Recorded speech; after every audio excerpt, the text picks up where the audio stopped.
And this just in, the Associated Press has now projected right now that, in fact, Ken Paxton has, in fact, won this runoff primary against John Cornyn. Anyway, here to help us break this down, Bill Hemmer's at the Billboard. Yeah. Well, that was a quick call. It sure was. Right at 9:01, Sean, Texas has 254 counties. 251 and a half closed an hour ago. There's 2.5 out by El Paso that wait until 9 o'clock.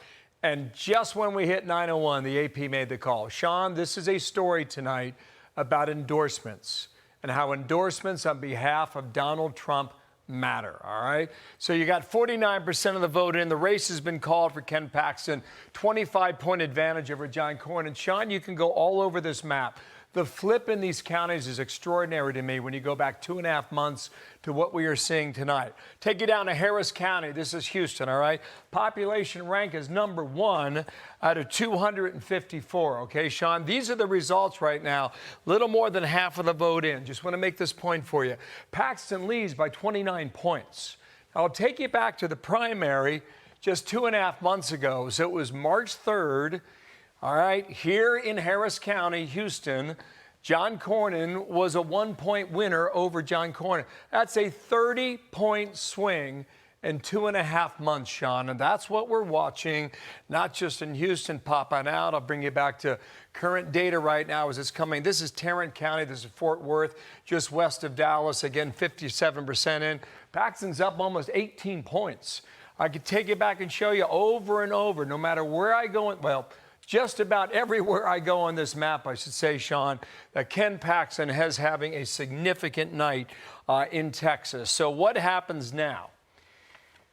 Okay, there's a threshold, 50%. Paxton never got there 2.5 months ago, but James Tallarico did, defeating Jasmine Crockett, which sets us up in November now for Tallarico and Ken Paxton. I just want to show you this, too, because I started our report tonight talking about what's happening with endorsements. The president has gotten involved in many races. I want to be very specific about the language here. On the federal level, talking about governor's races, House races, and Senate races, this is his scorecard, okay?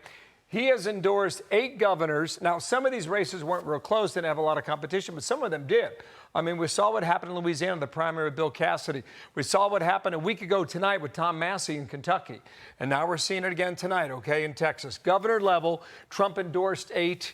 He won 8 times. U.S. House, 101 endorsed. He won, 101 endorsed in the House, and he won 101. Let me put on the pencil right here and show you this.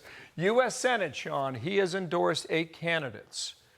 And prior to tonight, he had won 8 times. And now you can take the endorsement from 8 to 9 endorsed, and from 8 to 9 winner. Ken Paxton was outspent 9-1. Got the endorsement from Trump, got the endorsement of Wesley Hunt, the congressman who got knocked out 2.5 months ago. And now we got the setup in Paxton and Tallarico. Many Republicans felt if John Cornyn could win tonight, that he could be an easy winner over Tallarico. We'll never know that now. And a lot of Republicans felt that they could save a lot of money, too, if Cornyn won. But that did not happen. Here's what will happen, Sean, in November. In Texas, probably the most expensive Senate race that we have seen ever. I mean, we were looking at some of the numbers from, I guess it was Georgia in 2020. And David Perdue up against John Ossoff, all the money combined with all the outside groups thrown in together, spent about $500 million. This primary alone, between Cornyn and Paxton, they spent well over $100 million.